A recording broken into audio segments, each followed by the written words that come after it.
तो आज हम लोग पढ़ेंगे सिकंदर।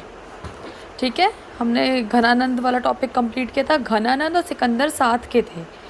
घनानंद को हरा के चंद्रगुप्त मौर्य ने मौर्य वंश बनाया था। तो पहले हम लोग घनानंद के साथ सिकंदर के बारे में भी पढ़ेंगे। सिकंदर के पिता का नाम था फिलिप, जो मकदूनिया का शासक था। सिकंदर अरस्तु का शिष्य था, मीन्स अरस्तु गुरु थे सिकंदर के। ठीक है, सिकंदर का सेनापति जो था वो सेल्यूकस निकेटर था। याद रखिएगा, सेल्यूकस निकेटर का मौर्य वंश में काफ़ी काम आने वाला है आगे इस वर्ड का।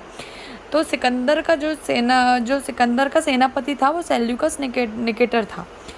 सिकंदर ने पंजाब के शासक पोरस के साथ युद्ध किया था। किसके साथ? पोरस के साथ। उसे हाइडे स्पीच के युद्ध या झेलम के युद्ध के नाम से जानते हैं। सिकंदर ने पंजाब के शासक पोरस के साथ युद्ध किया था। सिकंदर का जो जल सेनापति था उसका नाम था निर्याकस। सिकंदर की मृत्यु बेबीलोन में हुई थी।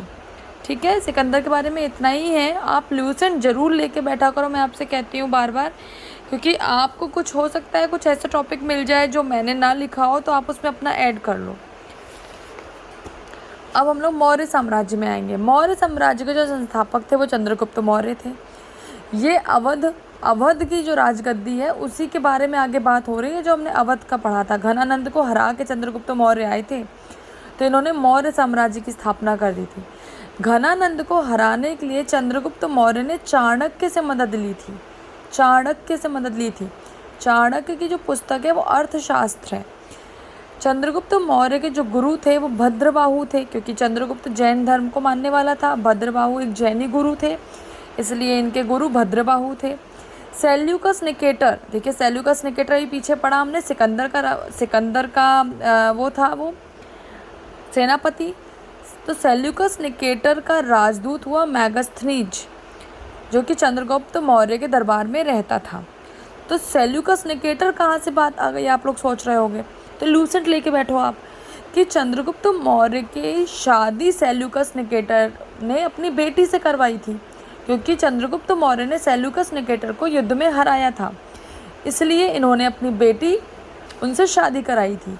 तो सेल्यूकस निकेटर भी चंद्रगुप्त के ही दरबार में रहने लगे थे। अब सेल्यूकस निकेटर का जो राजदूत बना वो मैगस्थनीज बना। मैगस्थनीज भी चंद्रगुप्त मौर्य के दरबार में रहता था। मैगस्थनीज ने एक बुक लिखी, जिस बुक का नाम था इंडिका। चंद्रगुप्त मौर्य और सेल्यूकस के युद्ध का वर्णन एप्पियानस ने किया है। जो चंद्रगुप्त मौर्य सेल्यूकस निकेटर का युद्ध हुआ, तभी इन्होंने अपनी बेटी की शादी चंद्रगुप्त मौर्य से कराई। चंद्रगुप्त मौर्य की जो मृत्यु है वो श्रवणबेलगोला में हुई। कहाँ हुई? श्रवणबेलगोला। ये था मौर्य साम्राज्य। आप स्क्रीनशॉट ले लिया करो, लूसेंट लेके बैठो, अपने नोट्स बनाओ। मैं आपको बार बार कहती हूँ, आप अपने नोट्स ज़रूर बनाओ। Thank you.